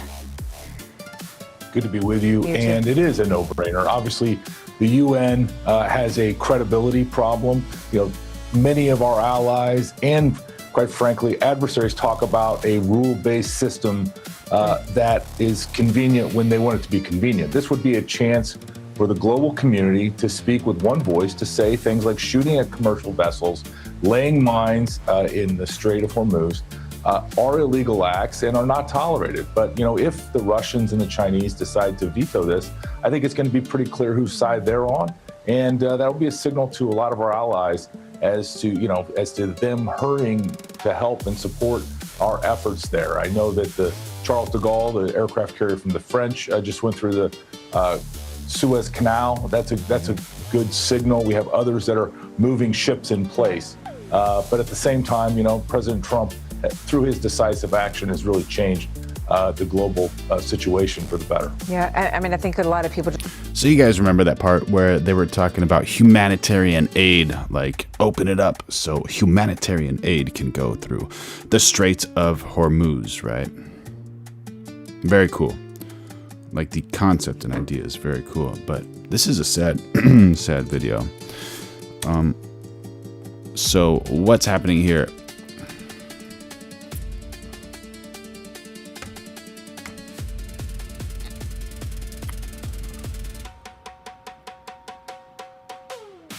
Hot metal is flying instead of humanitarian aid on people trying to reach aid supplies.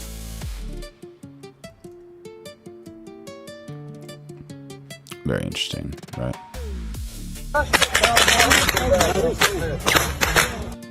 Come on, man. Come on. Come on.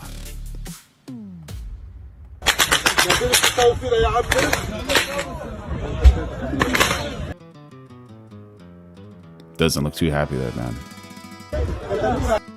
The Chat USA says, well, what's the whole story? David knows audio says, how much does a Trump admin pay you? Are you talking to me or to somebody else? At me if you're talking to me, because if the Trump administration is hiring, how you doing, buddy? Oh my gosh. Captain Blackbird saying these people are scared for their lives.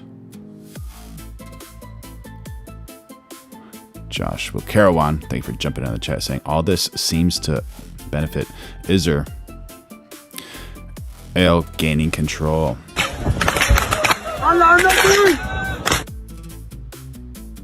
It's just like, dude, they're barricaded, bro.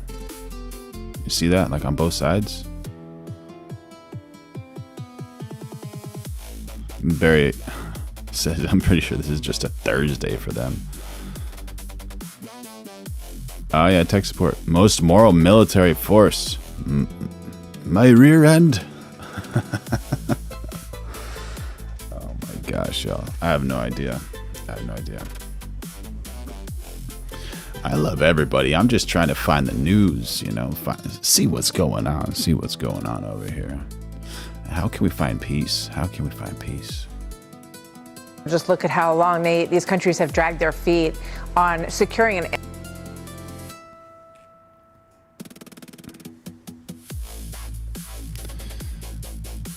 Yeah. Captain Blackbird says, visualize yourself and your family in such a position. Nothing normal about this. I feel so bad for them with all the propaganda and now being attacked. Yeah, Barry has been overseas and seen what these people deal with. My goodness. In real life. Tough. International waterway that is more important to their commerce than it is to ours, certainly, is pretty stunning. And it raises a lot of questions about NATO, which, of course, you are extremely familiar with as our ambassador. This is the Canadian Prime Minister, Mark Carney, speaking to European leaders about the future of international order and saying that it will be built from Europe. Watch this. Oh, did Paradox Frequency just join in on the chat? Is that what's happening right now?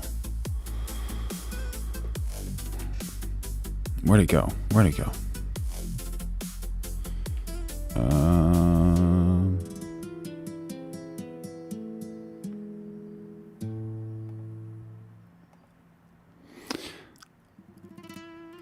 Paradox says, you find peace by voting for Democrats. Obviously. Can you explain that?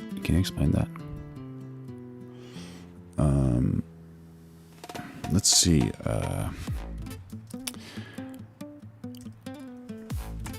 Did Democrats or Republicans want to defund the police?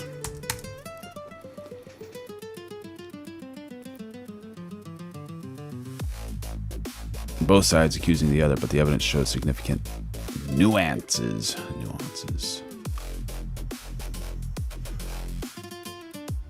Democratic-led cities generally increase police funding. Republicans have pushed measures that would reduce federal law enforcement funding. Ah, there we go. From this AI. According to this AI, this man, Paradox Frequency, might be correct. You know, maybe you have to vote Democratic. You never know. What do you think, chat? What do you think?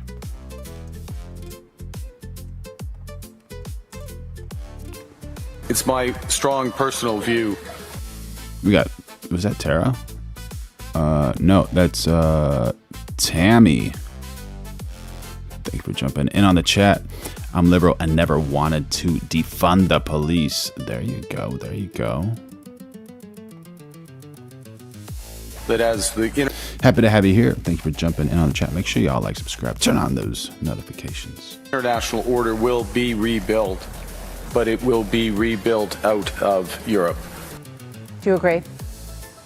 No, that is a total pander, and it's not accurate. I mean, you need strength to lead the world, and how you have strength is with strong economies, strong militaries, and a strong culture. And quite frankly, right now in Europe, that doesn't exist. The United States is obviously pushing our allies here in Europe that are in NATO to become more capable, to have ships and tanks and the types of things that are needed to secure. Morphing. Rid Monday. G1X says, our involvement isn't wrong. The way we're conducting ourselves is, and arguably makes us worse than the wrong we are fighting. There you go, buddy. There you go.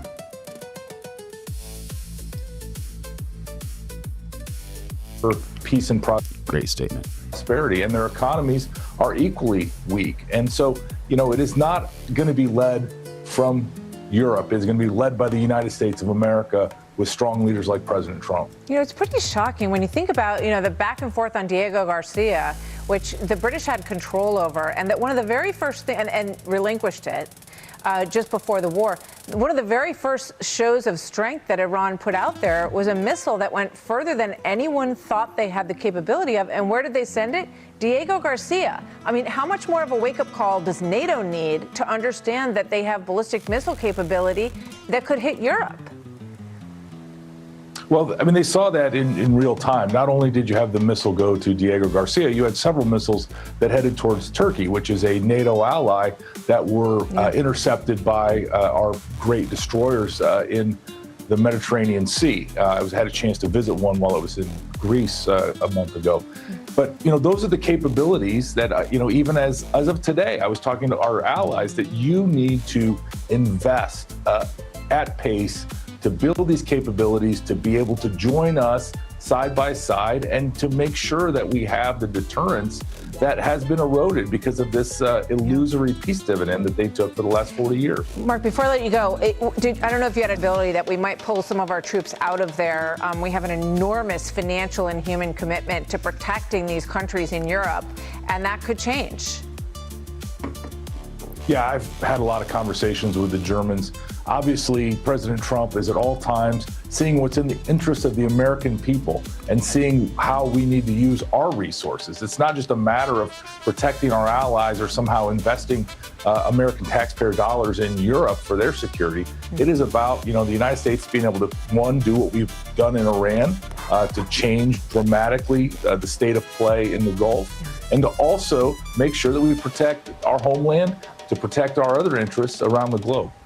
Ambassador Matt Whitaker, always good to see you, Matt. Thank you very much for joining us today. Lots to talk to you about. Brett Baier is joining us now live here in our New York City studio. He is anchor and executive editor of Special Report and author of the brand new best-selling book, The Case for America, an argument on behalf of our nation. Awesome book. Glad to have it in my hands here. Brett, I know you've got some news for us. As we do watch these markets, it's just crazy. Looking at the resilience in the American stock market and now this drop in oil prices down $7 today. What are you hearing? Well, I had a phone call with the president a short time ago, and he is optimistic about this deal, this memorandum of understanding. Thinks it is going to lead to things. He's cautiously optimistic, I should say. But thinks, and I asked him what the time frame would be. He puts it at a week, getting everything wrapped up. The key part, getting the highly enriched uranium out of Iran, making sure the strait is open completely. And I think there's still a lot of questions about the Iranian leadership. How are they going to back up whatever they sign and agree to on this deal? But there is a sense in his voice that he thinks this is a game changer. He spoke. It was a while at the White House for this Mother's Day event for our military mothers ahead of the Sunday Mother's Day, and he said this. Thank you, Barry. Before your phone call, it sounds like on Iran. Listen. The blockade is unbelievable. The Navy's been incredible. The job they did, it's like a wall of steel. Nobody goes through. In particular, the Iranians, they're not getting anything through one way or the other, so they're out of business. And we'll see whether or not they are agreeing. I mean, similar message, it sounds like. But a week. I was watching markets as you were saying that because, of course, that's what the markets are dependent on right now, how much longer this goes on. And President Trump has vowed, and you've heard it from his economic team and beyond, that the price of oil and gas will drop significantly the second that this concludes. He thinks and is predicting it's going to go down below where it was when we all started this. Listen, you cover this more than I do about the underlying status of the U.S. economy, and it seems pretty resilient no matter what we're doing.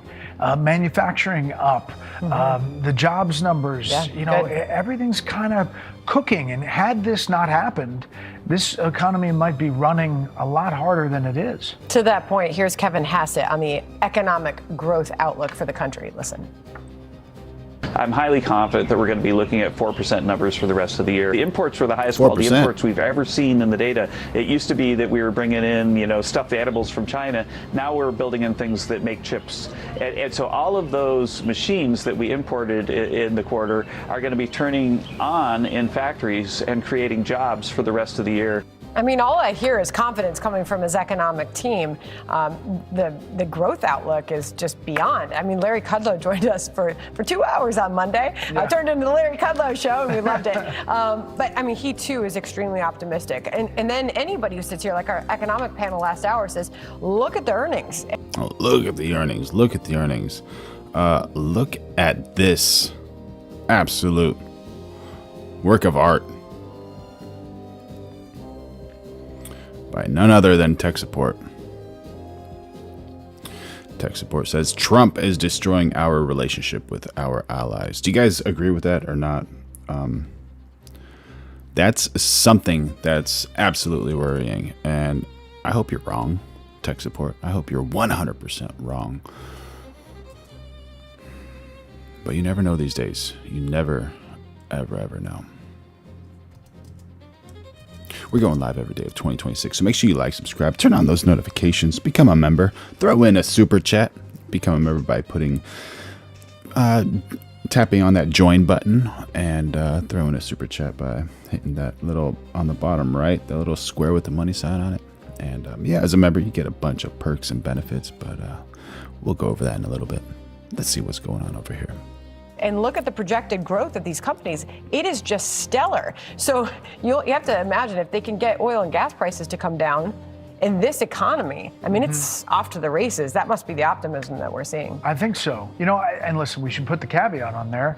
There are things that could happen. There are correct. There are, you know, speed bumps that could develop, and primarily what the back end of any Iran deal looks like. Okay. You know, because especially the neighbors in the neighborhood are going to be really interested about if the U.S. is leaving, what that looks like. You know, I'll finish up by putting your book back up, The Case for America, because I love this. And we had Supreme Court Justice Neil Gorsuch on the program yesterday, and I asked him as we were finishing up our chat about his message as we approached the 250th mark. And he said, let's not forget as Americans that this wasn't an easy path to get here. I love this. Yeah. Oh my gosh. Breaking news. Breaking news. We got Captain Blackbird in the chat saying, the world is not a GTA Grand Theft Auto map, buddy. Come on. Come on. Amazing chat. Thank you, buddy, for jumping in on the chat. Always a pleasure to have you here. I mean, basically, this is a case in front of a jury saying, what's the argument for America ahead of the 250th? Mm-hmm. And it uses voices from the past, all the presidents I've written about, and then contemporary voices like Ken Langone and Condoleezza Rice and all kinds of different people saying what's important to remember is what we have, and we have to protect it. Love that. Brett, great to see you. You too. Thank you so much. All right, Sandra, as Trey reported moments ago, Central Command says U.S. forces from the USS Abraham Lincoln disabled an Iranian-flagged tanker in the Gulf of Oman after it ignored multiple warnings it attempted to continue toward an Iranian port in the Strait of Hormuz. I guess that would probably be Bandar Abbas. Sign that the United States military is ready to resume combat operations if needed. Let's bring in retired Admiral Mark Montgomery, Senior Fellow at the Foundation for Defense of Democracies. Mark, good to have you with us this afternoon. So the question that I had right off the bat here is, why do you think the president suspended Operation Freedom? He had the Iranians right where he wanted them. Why throw them any kind of bone by saying, you know what, we're not going to escort ships through the Strait of Hormuz? So as you know, and as Trey reported, he kept the blockade in place. So that's important. In other words, he kept the real pressure on the Iranians in place so that they negotiate effectively with us, you know, in a way that is conciliatory. What he did was remove. He had said that he was demonstrating them with his operation that he could provide for secure transit for fuel from our Arab partners that would get to our European and Asian allies who need it. But he also knew that in doing that, he was causing an escalation ladder with Iran. In other words, he tried to strike the ships, they failed. Tried to strike the Navy ships with them, they failed. And then tried to strike UAE, and they largely failed there. But in doing that, he realized if it happens again, he's going to have to respond, and that could start an escalation ladder. So as soon as he got some kind of indication they would negotiate and move forward. Yeah, I wonder if there's also something about China in there, too, that he didn't want to tick off the Chinese by blocking all the oil that they get from Iran, and meantime letting other countries through, particularly when Iran's foreign minister is in Beijing right now, and the president's headed to meet Xi Jinping next week. But I think that last part's really exactly it. You're right. I mean, the other parts are important, but... Foldem 9235 jumping on the chat saying, look for yourself at the IRGC mission statement. Thank you for the chat, buddy. What happens if we do look at it? What's going on? By the way, we're going live every single day of 2026, so make sure you like, subscribe, turn on the notifications, become a member, throw in a super chat, help support this channel, keep this channel afloat. Thank you so much. We got Captain Blackbird saying, could you show us the IRGC mission statement? Yeah, let's see it. Let's see it.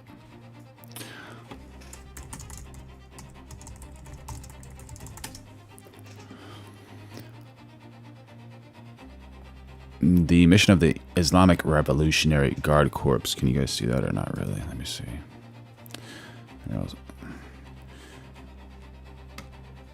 Just do one of these right here for you. Bam, bam, bam. Gotta fight this cat a little bit. All right, quit playing around, dude. What are you doing? Is to defend Iran's Islamic revolutions, its achievements, and the theoretic regime, both domestically and internationally. According to its constitutional mandate, the IRGC is tasked with protecting the system of velayat-e. They're trying to get me banned, bro. I can't say that word. FAQIH, which is guardianship of the jurist, promoting Islamic ideals and combating internal and external threats to the regime. Core aspects of the RGC include defending the Islamic Revolution, a primary duty rather than protecting Iran's territorial sovereignty. So they don't really care about Iran's territorial sovereignty. Suppressing domestic opposition, so enforcing ideological conformity with internal threats considered a higher priority than foreign military dangers. Exporting the revolution abroad through the Quds Force, which supports proxy groups and advances Iran's regional influence. That's a little dangerous here. The Quds Force, which supports proxy groups. Very, very dangerous there.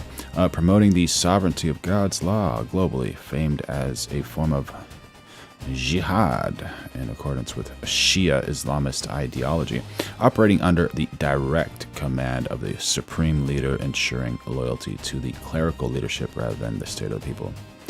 So when they say operating under the direct command of the supreme leader, that means the IRGC is directly attached to Iran only, right? Because Iran is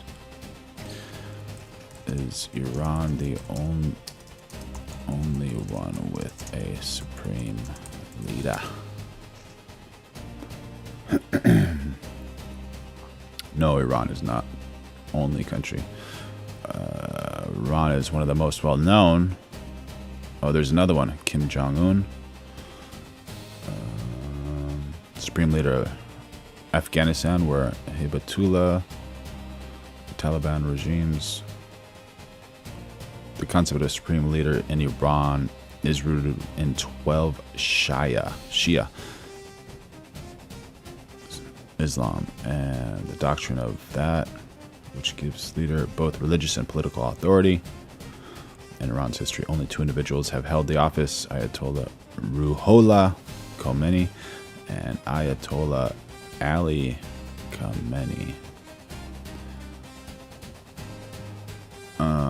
which is the one that just passed, and then Mujtabi Khamenei. Are these all from the same family?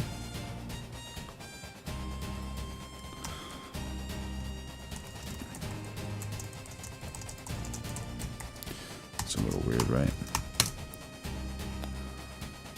No, Ruhollah Khomeini and Ali Khamenei were not from the same family. They belong to 2 distinct political dynasties that successfully led Iran. All right. Yeah. There you go. The meeting on May 14th and 15th is critical to the president. I think he considers that his most important. By the way, we're going live every day of 2026, so make sure you like, subscribe, turn on those notifications, and trying to make your life better by, doing all these great things and putting a lot of effort towards you guys, trying to bring you some value. So if you are a member, you get a lot of value. And we just got done designing some logos for some of these members, which was a lot of fun, and it's in the members only private live stream. So if you want to go check that out, become a member, and it's amazing. It's amazing. Important meeting potentially of this first 2 years of his second term. So he did not want to jeopardize that meeting. And if this escalates out of control with Iran, we get into full-scale kinetic operations, I think the meeting would be canceled. So he was not going to let that happen. If you go back in time, you might start this secure transit operation after the May 14th, 15th meeting.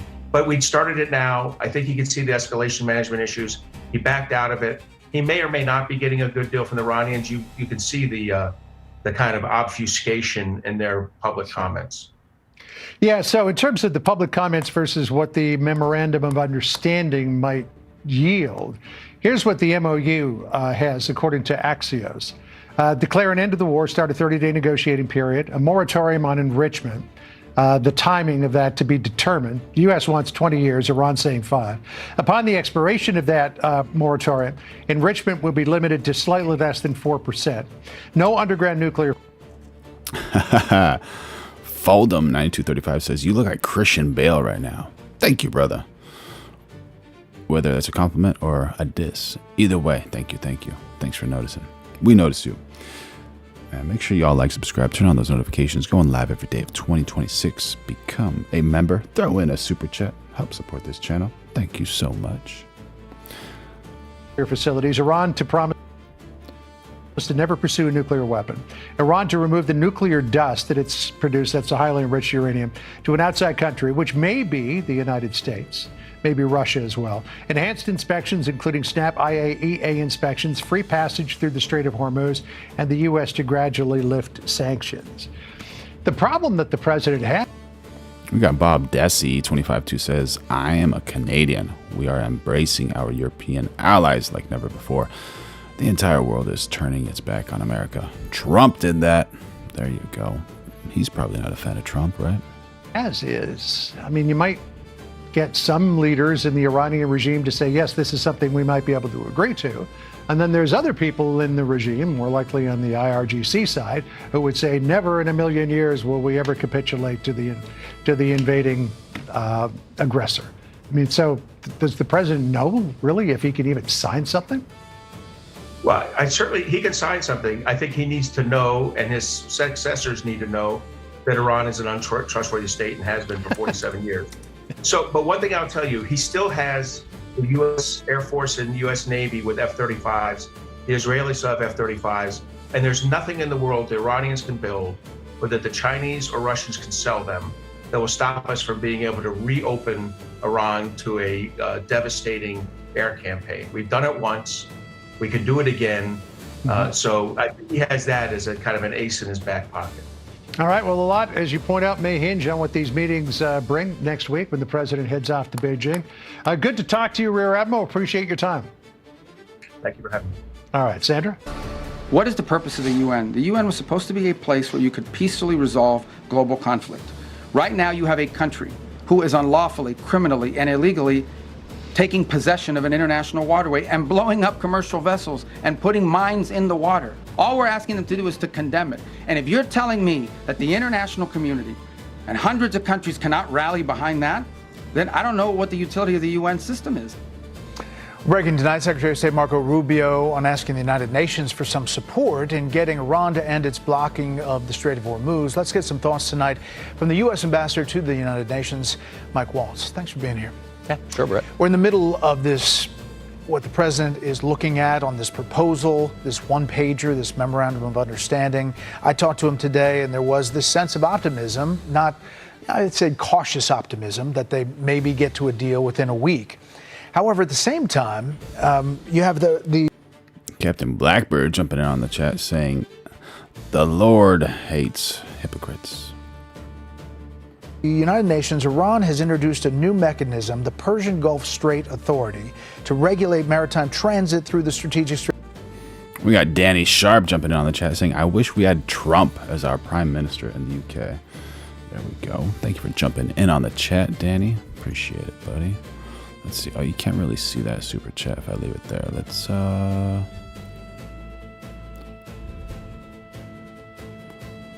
I think that's a little bit better right there. That's legible, right? It's a little better. We're going live every day of 2026, so make sure you like, subscribe, turn on those notifications. Become a member. It helps the channel. You get a bunch of perks. Janice Farmer jumping on the chat saying, Danny, who will be glad? We will be glad to let you have them. There you go. There you go. Strait of Hormuz. That's according to Iranian state media. Under the system, vessels intended to pass through the strait will receive guidance from an official email address outlining the rules for transit. Ships are required to comply with the framework and obtain prior authorization before crossing the waterway. That doesn't seem like it's going to fly.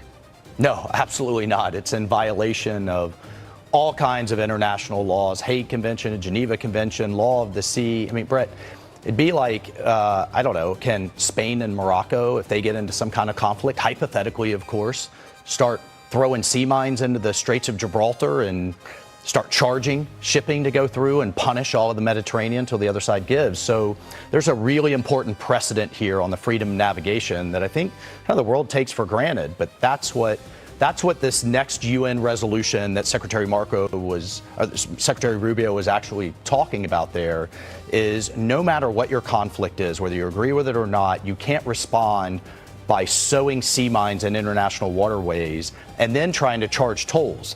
And clearly, Iran is thinking about announcing setting up an infrastructure to do just that. I mean, the administration doesn't hide the fact that it doesn't have a great relationship with the UN as far as its respect for its ability to get big things across the finish line. It would seem like this would be a thing that the world would say, oh no, you can't do this. Is the world saying that? Well, one would think. Last month, Bahrain, which is also on the Security Council, that's been attacked by Iran, led a resolution. A UN record, 136 countries agreed. That resolution was condemning Iran for attacking civilian infrastructure, launching missiles into ports and airports and hotels and resorts. I mean, they've literally attacked their neighbors in all directions, trying to sow max pain in order to gain. Foldum 9235. Are you talking to me? Do you want me to look that up? Some kind of leverage. You saw international condemnation for them doing that. What we're asking is additional condemnation for the sea mines that they put in, for the toll and the toll system that they're trying to levy on every ship that passes through, which of course would then be passed on to consumers all over the world. And I just think... who's going to oppose that? I mean, that's the question we're really asking. Right. China and Russia going to oppose that on the Security Council? One would hope not, because their economies are affected as well. Judging what Iran's putting forward, like what they want to try to do, even if this deal works out, and there are real questions about how the Iranians who are doing the negotiations, are they the same Iranians who are going to back up what is put on the piece of paper? But let's just say a deal works out. It's still going to take time, right, to make sure this all is implemented? That's right. Well, it's going to be inspect and verify. There will be no trust involved there, and making sure another UN agency, the IAEA, the International Atomic Energy Agency, can get its inspectors in and inspect anytime, anywhere, that Iran is abiding by any deal that their negotiators sign up to. But regardless of that, to your point, you've still got sea mines floating in international waterways. You've still got this attempt to extract tolls. And this is what we're asking the international community to condemn and say absolutely not just for now, but any future conflict. The president was asked today about China. He's getting ready to go to Beijing. He said that the Chinese president is actually talking about this, trying to be helpful. I had the former Prime Minister of Australia here to set up, do an interview and set up this trip to Beijing. Talked about China and Iran and what they're trying to do. Take a listen. On Iran, do you believe that China feels like it could have some kind of interlocutor position or somehow try to get the U.S. and Iran to a negotiated settlement? What I know about the Chinese system is that it acts always in terms of Chinese national self-interest. I would suggest that Beijing is transitioning to a position of saying, whereas we like America to feel uncomfortable about its current position in Iran, we Chinese have fundamental economic interests which may cause us to act with the Iranians. You see that? You see the Chinese kind of moving a little bit? We do see some movement. Number one, because of the blockade that President Trump, I think, frankly, brilliantly put in place, it was China that was buying 90% of Iran's illegal sanctioned oil. Now it no longer has access to it. And so the Chinese economy is now being affected by this blockade. That's number one. And then number two, again, with this resolution we're putting before the Security Council that China's on, Is it going to side with Bahrain and Saudi Arabia and the UAE and Qatar and Kuwait, or is it going to side with Iran going forward? And I think we could see some positive movement here. And then, of course, you've got the President Trump's trip next week, and I think everybody's incentivized to get this cleaned up and cleared up so that we can deal with the bigger bilateral issues. And I know you're dealing with the situation at the UN and the resolution you're trying to get, but if you talk to people, for example, a lot of Democrats say there's whiplash here, back and forth. We're going to bomb them. We see progress in the deal. We're going to erase them. We see progress in that this is maybe going to happen. What do you say to them about that back and forth and what the president's really trying to get to here? I say the president knows how to use leverage. And as now a diplomat, but a former soldier, our diplomats need to be backed by the big stick of the United States military and by a commander-in-chief who's willing to use it. What did we have in the last administration? We had a commander-in-chief that basically told our adversaries what he was or wasn't going to do ahead of any kind of negotiation. And that's how you get horrific deals like the JCPOA, the Iran deal that President Trump rightly got us out of. Look, there's that piece, and then you're dealing with a regime that chants death to America, that talks about wiping Israel off the face of the earth with a nuclear weapon, and that is obsessed and absorbing a heck of a lot of pain with getting that nuclear weapon. So if we have some tough tweets or some tough truths, or he has to use some tough language, so be it. The ceasefire's in place. We're back to diplomacy. We're driving a deal that, frankly, only President Trump could do. Verify, then trust, maybe. We'll see. Verify, and then verify, and then verify again. Mm-hmm. I don't think trust goes anywhere in there with the Iranian regime. Mr. Ambassador, we appreciate your time. Thanks, Brett. There you go. Hey, everyone. I'm Thank Emily you, Foldham. Campagno. Appreciate it, buddy. Catch me and my co-host. Oops.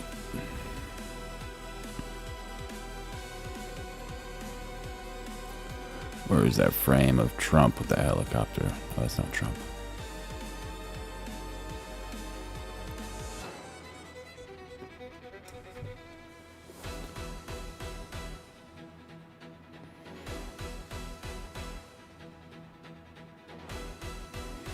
Oh, just to let you guys know, whenever you see Restream bot, it's not a bot. It's just relaying questions. So whatever you see after the bot, that @ and then that's usually their username, just so there's no confusion, because they're streaming on multiple platforms. We got Kick, Rumble, YouTube, and one more.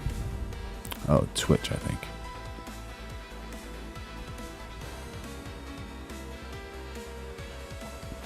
Chris Hansen vs. Predator says, aren't the clergy and leadership of Iran ethnic Persians?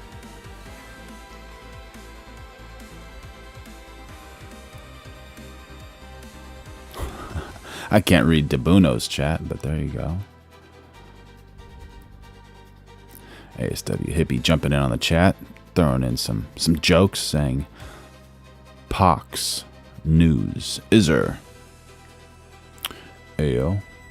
Canadian conservative saying Trump is a smart man. There we go. There we go.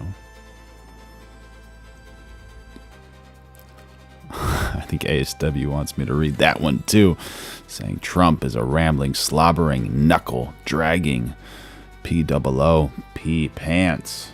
There you go, buddy. There you go. Cool. Make sure y'all like, subscribe, turn on those notifications. We're going live every day of 2026.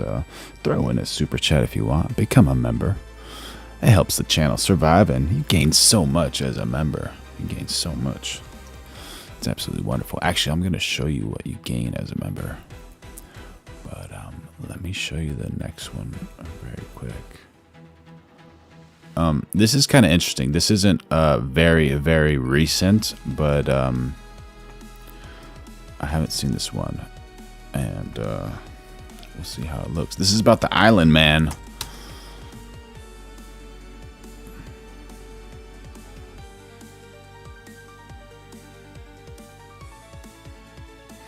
Yo, Twisties, let me show you something.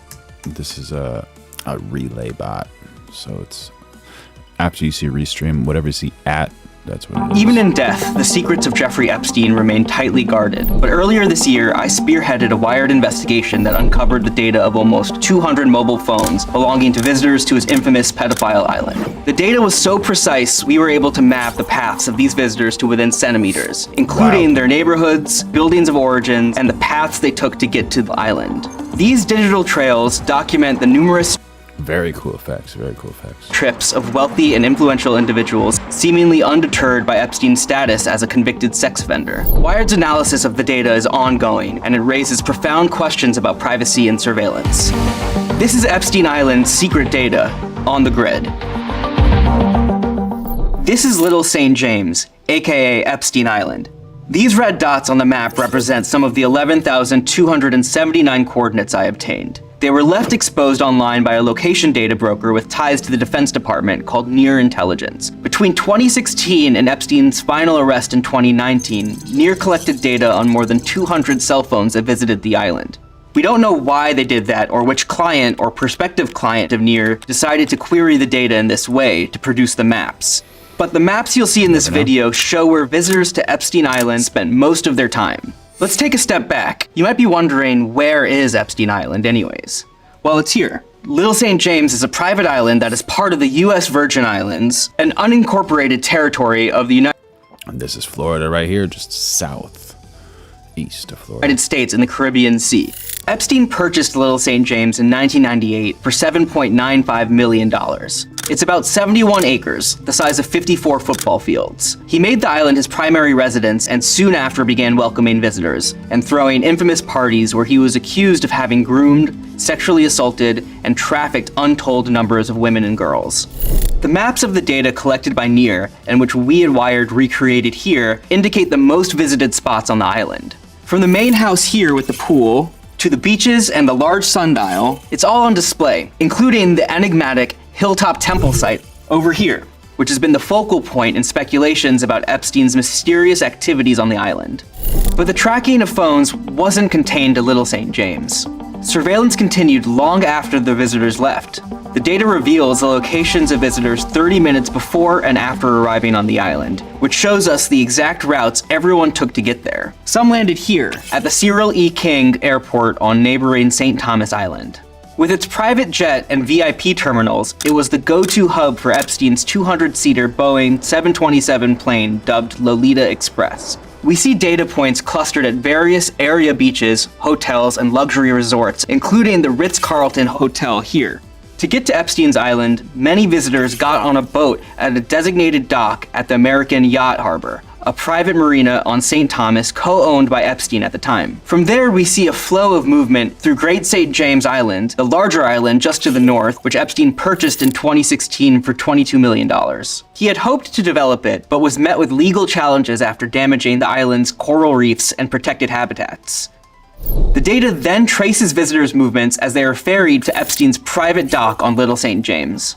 Epstein also had a helipad on the island and owned at least one helicopter, a Sikorsky S-76, which he used often to transport himself, guests, and victims from the airport or elsewhere, according to legal documents and testimony. It's worth noting that the data reveals a regular flow of traffic to and from Little St. James between 2016 and 2019. A lot of people were visiting the island even after Epstein had pleaded guilty in 2008 and served jail time for procuring a minor for prostitution. If we keep following the data trail and we widen our view, we'll see that the tracking of visitors continues once they have left the island and presumably gone back home. The NIR intelligence data we uncovered pinpoints 166 locations throughout the United States and 80 cities across 26 states. Topping the list were Florida, Massachusetts, Texas, Michigan, and New York. The data points are labeled as common evening locations or common daytime locations, typically their homes or work. Many of the visitors were likely wealthy, as indicated by coordinates pointing to gated communities in Michigan, as well as homes in Martha's Vineyard and Nantucket in Massachusetts. Oh, we heard about that, Martha's Vineyard. We even have data points from a downtown Miami nightclub, and also the sidewalk across the street from Trump Tower in New York City. Before we jump to conclusions, some sources have highlighted interactions between Donald Trump and Jeffrey Epstein at social events. But after Epstein's 2008 conviction, there are no verified reports of Trump maintaining a relationship with a convicted pedophile. We got Kirby Nod saying, this is what NUKs are for. Man, oh man. We got the best chat in the world. Make sure y'all like, subscribe, turn on those notifications. We're going live every single day of 2026. And become a member. Throw in a super chat if you want. It makes the page much better. Helps support us. And I love you. The Lord loves you. Let's learn something. Let's go. Let's find the real thing. The real reason Island Man was doing this stuff. Take a look at this point over here in New Mexico. This is a property that was owned by Epstein, a secluded 8,000-acre ranch. Another property of Epstein's is seen over here on El Brio Way in Palm Beach, Florida. This waterfront mansion was sold, demolished, and is now being rebuilt. But it was where prosecutors claimed Epstein trafficked numerous underage girls with the sold, demoed. What about just being investigated instead of being demoed? What did they demo it for? Demolish it for? That's what demo means. When you take it down, take it all the way down. All right. The intention of molesting and abusing them. But we don't just see the coordinates of... Oh, we got an amazing chat in here, y'all. We got an amazing chat. We gotta highlight it. Harvey Chambliss says, thank you for saying God loves you. That's right. The Lord does love you. Even if you think sometimes the Lord doesn't, the Lord does. It's not said enough. And I love you too. And make sure y'all like, subscribe, turn on those notifications. Going live every day of 2026. Of wealthy homes amongst the data. The median household income of Palm Beach is more than twice that of nearby communities where we also see data points. Chad says, Bill Clinton loved going there. Some of these points could represent victims or employees who worked on the island, which is why we're careful about revealing names and continue to carefully analyze the data. If we zoom out more, we notice something strange. There are no data points anywhere in Europe. Does this mean it was strictly Americans visiting Jeffrey Epstein on his island? No. We do see data points from the cache identifying origin cities in Australia, the Cayman Islands, and way over here in Kyiv in Ukraine. We know that Epstein himself had a place in Paris. And we know from victim testimony and flight logs that his associate, Jean-Luc Brunel, owner of a modeling agency in Paris, did visit the island. So why don't we see these data points? One possibility could be Europe's extensive privacy laws. Considered the strongest privacy and security law in the world, the General Data Protection Regulation, GDPR, gives Chad USA says that dude was a demon for sure. Europeans robust rights to their personal data, even outside of Europe. Under comparatively asked about user TT. I don't know. I didn't see user TT in a while. He might be here. lax US privacy laws, Near Intelligence was able to source its location data for this precision surveillance. To explain how this data might have been collected in the first place, we need to talk about the world of digital advertising and data brokers. The reason you get a targeted ad displayed on an app or a website is because apps on your phone have been transmitting information about you to ad exchanges and real-time bidding platforms. That information often includes your location data. Data brokers like Near Intelligence extract, repackage, analyze, and sell the data from these ad platforms. User TT has joined the chat. There we go. Wasn't Island Man Ranch next to Gene Hackman? I don't know. In fact, according to internal company documents from 2019, Near Intelligence, which has roots in Singapore and Bengaluru, India, claimed to have information on around 1.6 billion people in 44 countries. They offer a platform for searching that allows their clients to query their vast dataset by drawing a box around a specific area like Little St. James. Near then provides insights about the devices it observed within the selected area. We don't know who or why someone searched Epstein Island, but the reports and maps they created were sitting unprotected and totally searchable as publicly accessible code. And that's where we found them.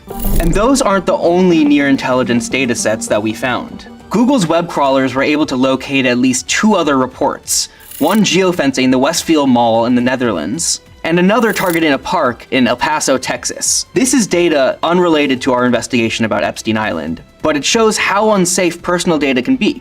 In some cases, it's just a Google search away. So pro tip, if you don't want your personal data swimming around in the murky waters of programmatic advertising, make sure you limit ad tracking on your phone, disable location services and third-party cookies, and use an ad blocker.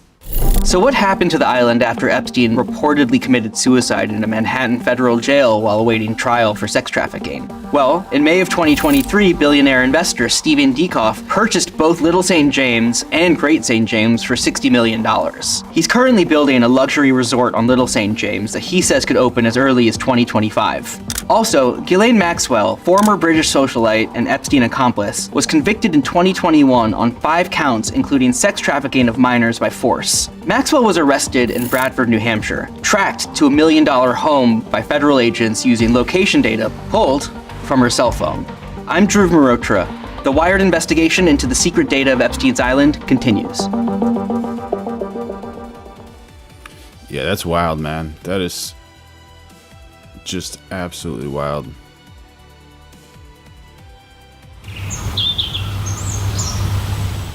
You got that little bag of weed in your pocket? Do you know about? I don't know what happened to that, honestly. Like.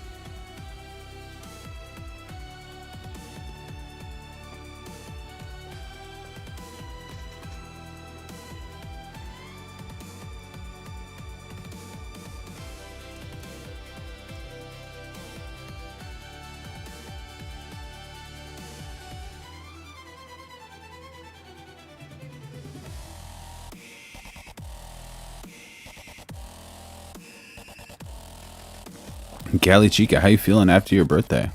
Did you enjoy?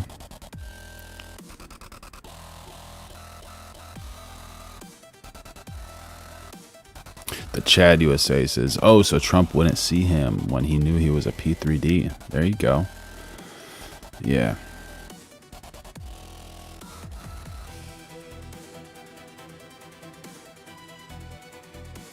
U.S. Army Sergeant who danced with Melania Trump speaks out. Is she a good dancer? That's what we wonder.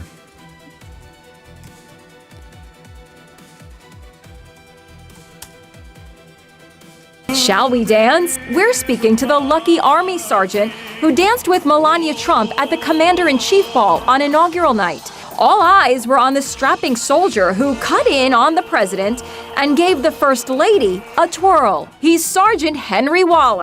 Hey, Captain Blackbird, I'm gonna change one of these settings right now.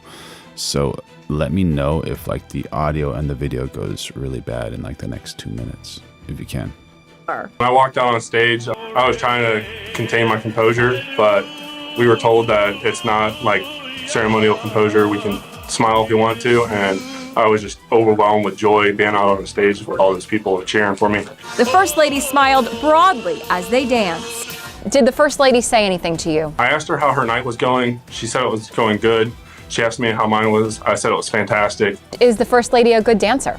Oh yeah, she's a really good dancer. Did you get to rehearse? The only rehearsing I did was back home with my wife dancing with her. Hallelujah! While Sergeant Waller danced with Mrs. Trump, President Trump took a spin with...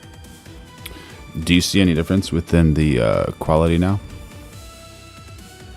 Sergeant Tatiana Saldana from the United States Space Force. Vice President J.D. Vance and wife Usha also switched dancing partners. The Veep was joined by Staff Sergeant Lexis Martinez of the United States Marine Corps. Were you nervous? I was very nervous because I've never done anything like that before. Is he a good dancer? Better than me. Better than me. I was so nervous, I probably looked like I had 2 left feet. Her boyfriend shot... This girl, I'm going backwards right here, but she looks so happy. She looks like she was just so happy to be there and to go through those things. Good for her. Nervous, I probably looked like I had 2 left feet. And how's the audio and the video? Is there a big change, Captain Blackbird? Her boyfriend shot video of the priceless moment. Appreciate it. That's my girlfriend! Usha tripped the light fantastic with Petty Officer Emmanuel. Sergeant Waller's an honor guard who can be seen at state funerals and White House arrivals. He was also selected for his height. He's 6'6". There you go, tall man.